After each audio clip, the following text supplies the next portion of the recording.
Good morning, everybody, and welcome to our service today. Welcome to those of you who are here, and also those who may be watching us online, live, or later on in the week. Notices at the back of our booklet. Hopefully the booklets will be a little less confusing today because our readings and hymns are in the plain booklet, and then the service is in the booklet with the picture on the front. So a few changes, well, just one change. The Thursday recitals, the timing is right on the notices, but actually in the list of services for this week, it says 11:15 a.m. They have, of course, changed now to 1:15 p.m. So just for you to know that, starting at 1:15. I just want to thank the anonymous donor of the wine that we've been having over the last few weeks after the service. Been very generous of them to provide us with wine, so thank you to them. And also David's consecration as Bishop of Bardsey is on the 11th of May. I think some people were asking what date it was, so it is the 11th of May. It's a Saturday, if you can make that. And just some banns of marriage before we begin our service.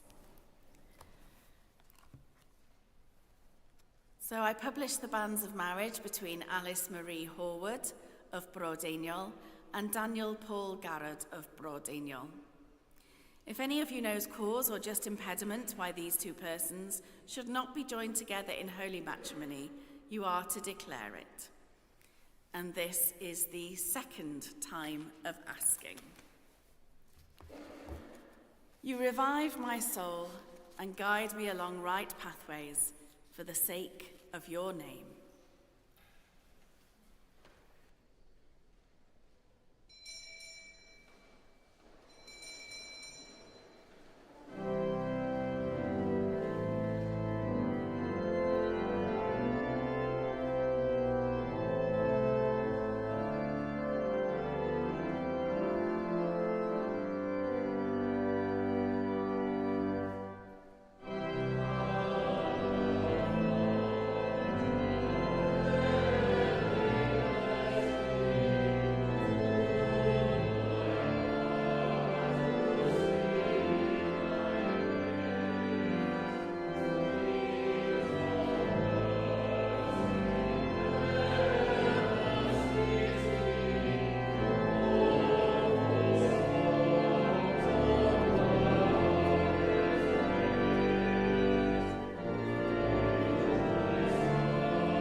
the name of the Father, and of the Son, and of the Holy Spirit. Amen. Grace and peace be with you. And keep you in the love of Christ. Alleluia. Christ is risen. He is risen indeed. Alleluia. You revive my soul and guide me along right pathways for the sake of your name. As we gather to celebrate this Holy Eucharist to the glory of God, we prepare ourselves by confessing our sins. We who need God's aching, mending grace to make us whole. We who need God's exposing, convicting love to purify our injustice. We who need God's living, liberating presence to dwell in us and set us free. Heavenly Father, we have sinned in thought, word, and deed, and have failed to do what we ought to have done. We are sorry and truly repent. For the sake of your Son, Jesus Christ, who died for us, forgive us all that is past, and lead us in his way, to walk as children of light. Amen. Almighty God, have mercy on you, forgive you and set you free from sin, and keep you in eternal life.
Let us pray. Almighty God, who gave your only Son to be to us both a sacrifice for sin and also an example of godly life, give us grace that we may always most thankfully receive that his inestimable benefit, and also daily endeavor to follow the blessed steps of his most holy life, through the same Jesus Christ, our risen Saviour. Amen.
A reading from the book of the prophet Ezekiel. Thus says the Holy One, I myself will search for my sheep and will seek them out. As shepherds seek out their flocks when they are among their scattered sheep, so I will seek out my sheep. I will rescue them from all the places to which they have been scattered on a day of clouds and thick darkness. I will bring them out from the peoples and gather them from the countries, and will bring them into their own land, and I will feed them on the mountains of Israel, by the watercourses, and in all the inhabited parts of the land. I will feed them with good pasture, and the mountain heights of Israel shall be their pasture. There they shall lie down in good grazing land, and they shall feed on rich pasture on the mountains of Israel. I myself will be the shepherd of my sheep, and I will make them lie down, says the Holy One. I will seek the lost, and I will bring back the strayed, and I will bind up the injured, and I will strengthen the weak. But the fat and the strong I will destroy. I will feed them with justice. Hear the word of life to the world.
Grace and peace be with you.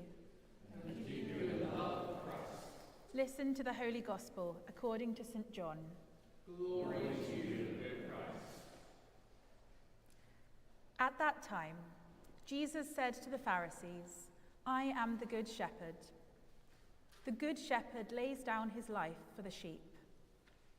The hired hand, who is not the shepherd and does not own the sheep, sees the wolf coming and leaves the sheep and runs away.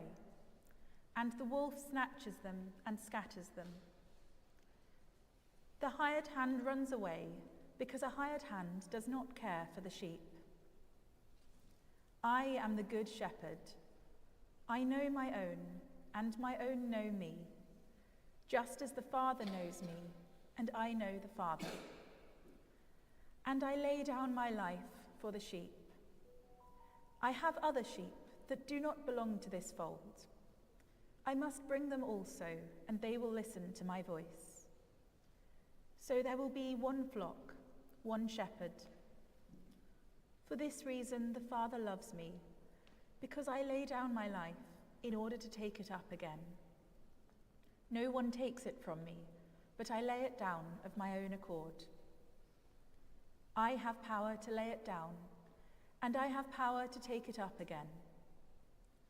I have received this command from my Father. This is the gospel of our Saviour. Praise to you, O Christ.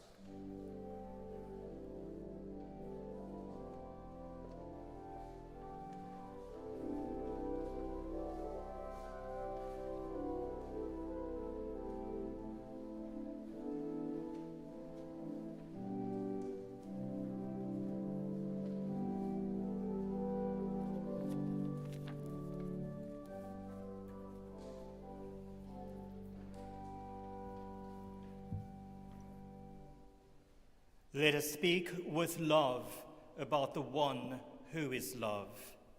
May I speak in the name of God, Father, Son, and Holy Spirit. Amen.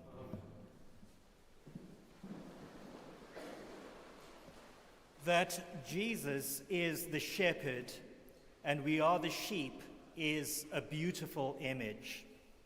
A shepherd knows his sheep and they know him, or at least they try to know him and to follow him.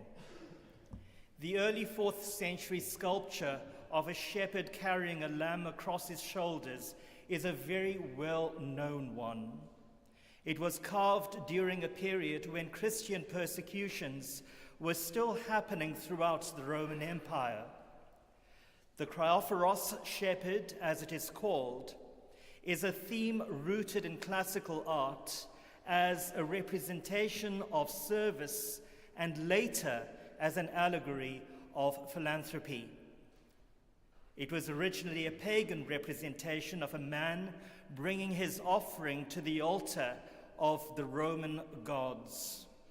It was therefore an image that tied in well with the Christian's understanding of a divine shepherd who would lay down his life for his flock.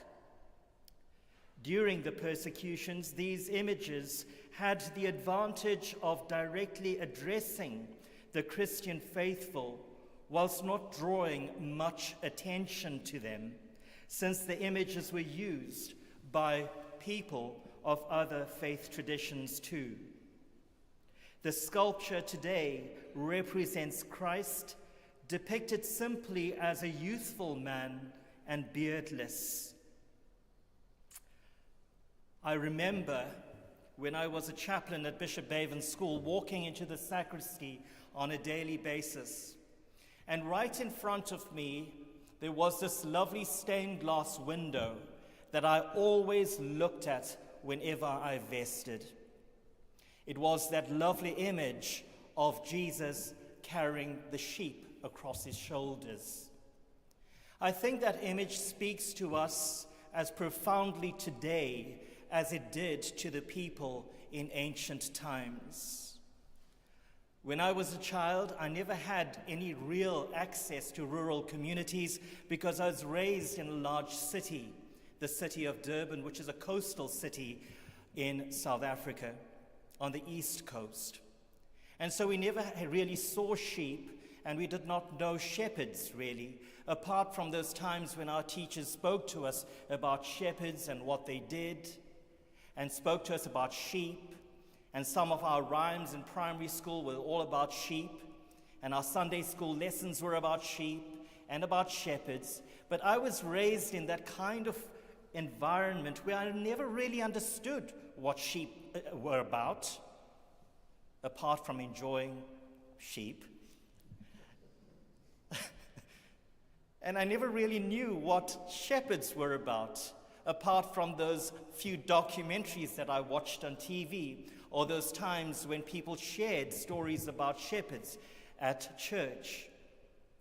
And here Jesus comes, and he visits us since ancient times as this wonderful shepherd, the one who carries the lamb, the one who says that I will never forsake you. I will never forsake you. Regardless of who you are, regardless of where you find yourselves in your lives, I am he, the good shepherd, the one who promises life to you and life in abundance. So when we go to John chapter 10, it begins in the middle of a quotation that begins actually at John 9:41. Jesus is continuing a conflict with the religious authorities there, which they have started with the man born blind after Jesus has restored the man's sight.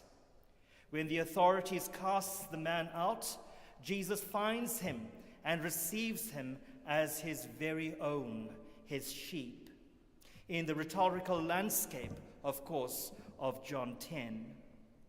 The man born blind receives not only physical sight, but also spiritual, insight, while Jesus tells his powerful opponents that in their insistence that they were able to see, they remain spiritually blind.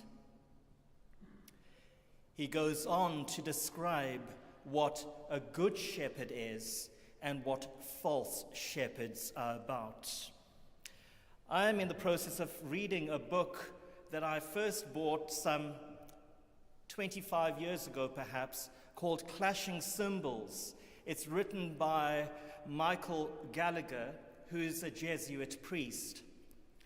The book is called Clashing Cymbals. It's about faith and culture and where we find ourselves in the world today, with clashing cymbals, different voices that we hear throughout the world.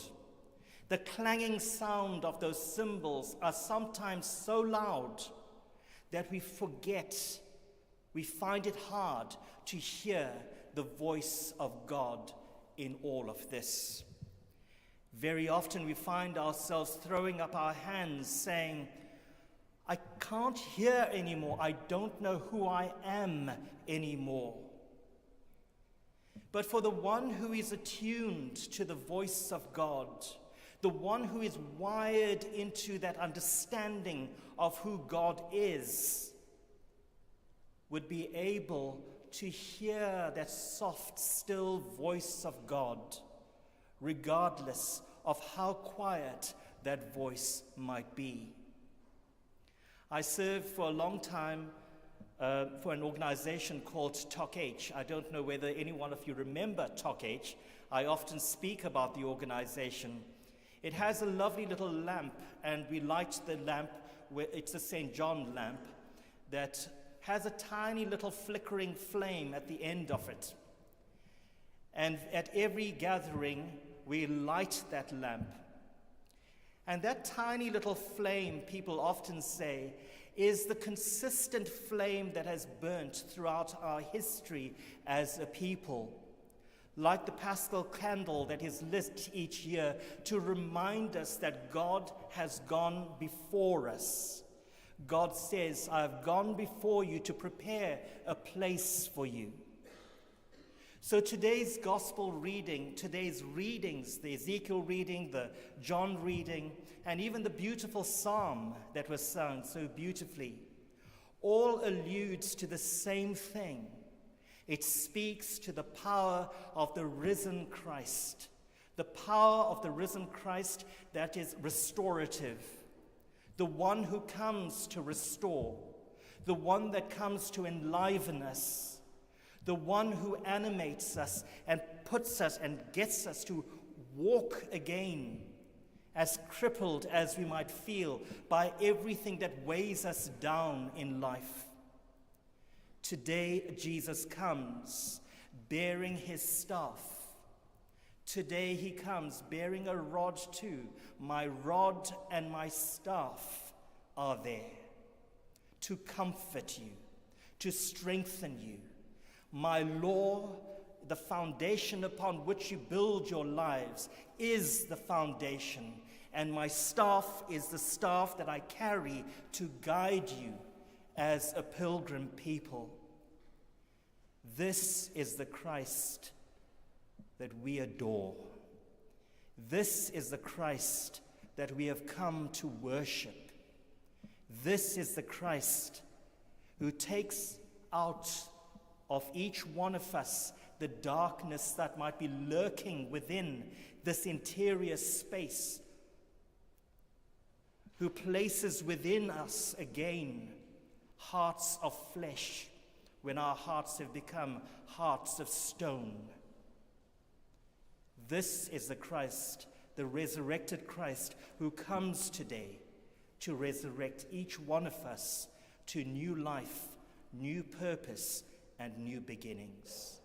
May God bless each one of us in our daily lives as we come to him and place ourselves at the altar to become his people, his life-giving people in the world again.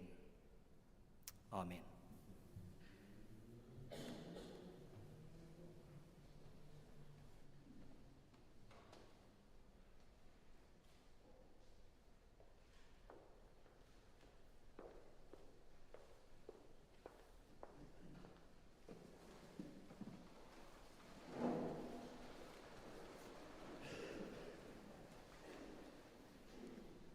Together, let us affirm our faith. I believe and trust in God the Father, who created all that is. I believe and trust in his Son, Jesus Christ, who redeemed humankind. I believe and trust in his Holy Spirit, who gives life to the people of God. I believe and trust in one God, Father, Son, and Holy Spirit. Amen. With all our heart and with all our mind, let us pray to God.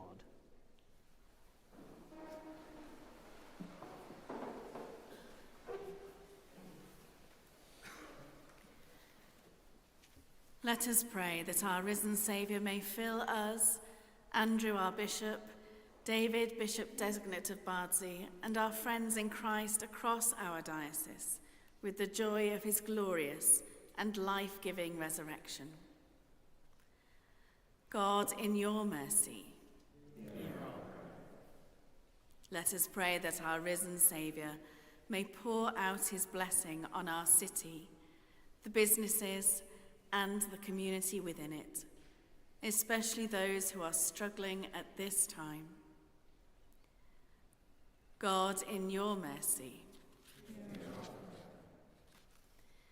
let us pray that our risen Saviour may hide in his glorious wounds the broken places of our world, and especially at this time the people of Ukraine, of Gaza, of Israel, and all other areas that suffer violence. God, in your mercy, let us pray that our risen Saviour may reveal the light of his presence to the sick, the weak, and the dying, to comfort and strengthen them. From our community, let us pray for James Guy, Gordon Dean, John Watkin-Jones, Bill Lovelock, Katie Stewart, and Babu. And we name those whom we know to be in any need in the silence of our hearts.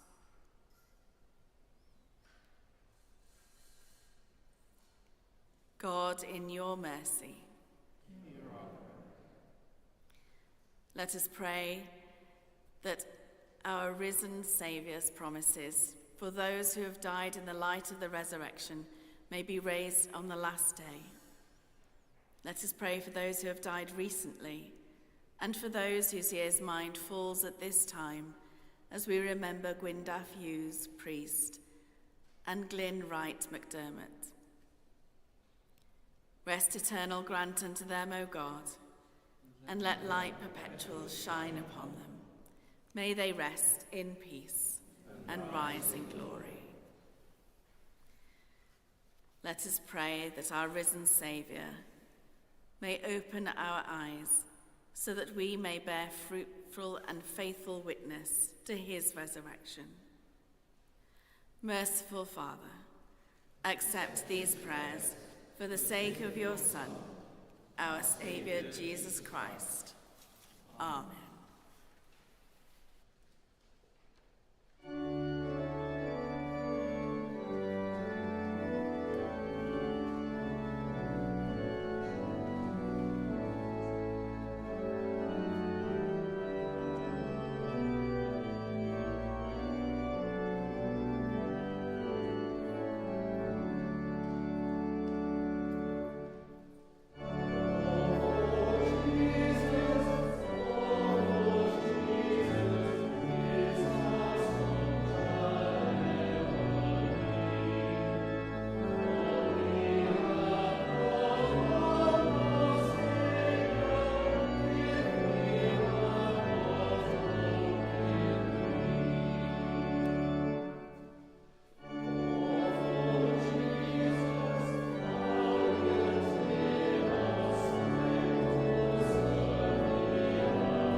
We bring to this place the bread that sustains us. It will become for us the bread of life. We bring to this place the wine that mellows us. It will become for us the lifeblood of the world. Grace and peace be with you. And keep you in the love of Christ. Lift up your hearts. We lift them to the Lord. Let us give thanks to the Lord our God. It is right to give our thanks and praise. It is indeed right. It is our duty and our joy, at all times and in all places, to give you thanks, Holy Father, all-powerful and ever-living God, through Jesus Christ our Lord. He is the true Paschal Lamb who was offered for us and has taken away the sin of the world. By his death he destroyed death, and by his resurrection he has restored to us eternal life. And so, with the hosts of angels and all the company of heaven, we proclaim the glory of your name and join in their unending hymn of praise.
All praise and thanks to you, true and living God, creator of all things, giver of life. You formed us in your own image, but we have marred that image and fall short of your glory. We give you thanks that you sent your Son to share our life. You gave him up to death that the world might be saved, and you raised him from the dead that we might live in him and he in us. Sanctify with your Spirit this bread and wine, your gifts to us, that they may be for us the body and blood of our Saviour Jesus Christ. On the night he was betrayed, he took bread, and when he had given thanks, he broke it and gave it to his disciples, saying, "Take, eat, this is my body which is given for you. Do this in remembrance of me."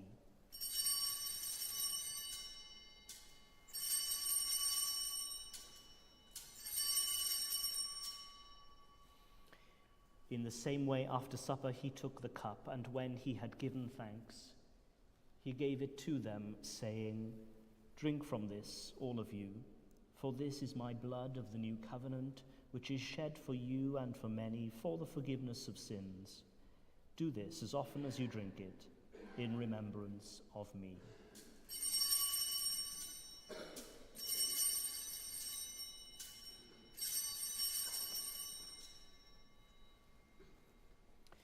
Let us proclaim the mystery of faith. Christ has died. Christ is risen. Christ will come in glory. As he has commanded us, Father, we remember Jesus Christ, your Son, proclaiming his victorious death, rejoicing in his resurrection, and waiting for him to come in glory. We bring to you this bread, this cup. Accept our sacrifice of thanks and praise. Restore and revive your people.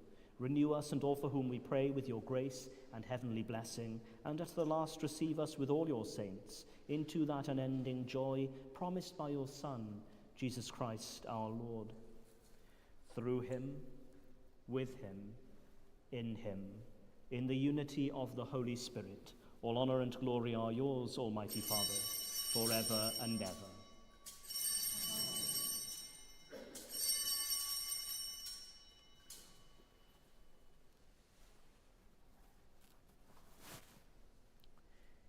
As our Saviour taught us, we boldly pray. Our Father, who art in heaven, hallowed be thy name. Thy kingdom come, thy will be done, on earth as it is in heaven. Give us this day our daily bread, and forgive us our trespasses, as we forgive those who trespass against us. And lead us not into temptation, but deliver us from evil. For thine is the kingdom, the power, and the glory, forever and ever. Amen. Your risen body in our midst, known in the breaking of bread, your glorious wounds whence blood flowed, the marks of your love, your words to us of peace, stronger than death. The peace of the living God be always with you. And keep you in the love of Christ. We share a sign of peace.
Alleluia, Christ, our Passover, is sacrificed for us.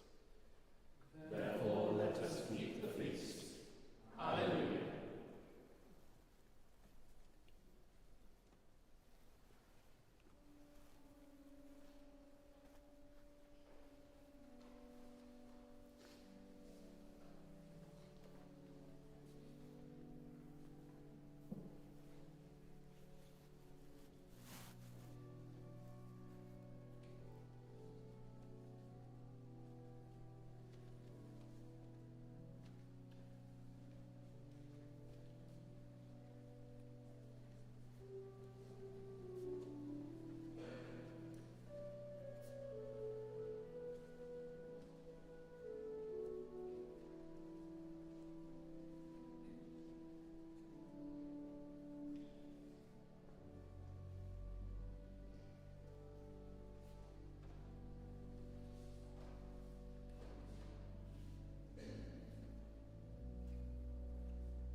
Grace and peace be with you. And keep you in the love of Christ. God the Father, by whose glory Christ was raised from the dead, strengthen you to walk with him in his risen life. And the blessing of God Almighty, the Father, and the Son, and the Holy Spirit, be among you and remain with you always. Amen. Let us go forth in peace. Alleluia, alleluia.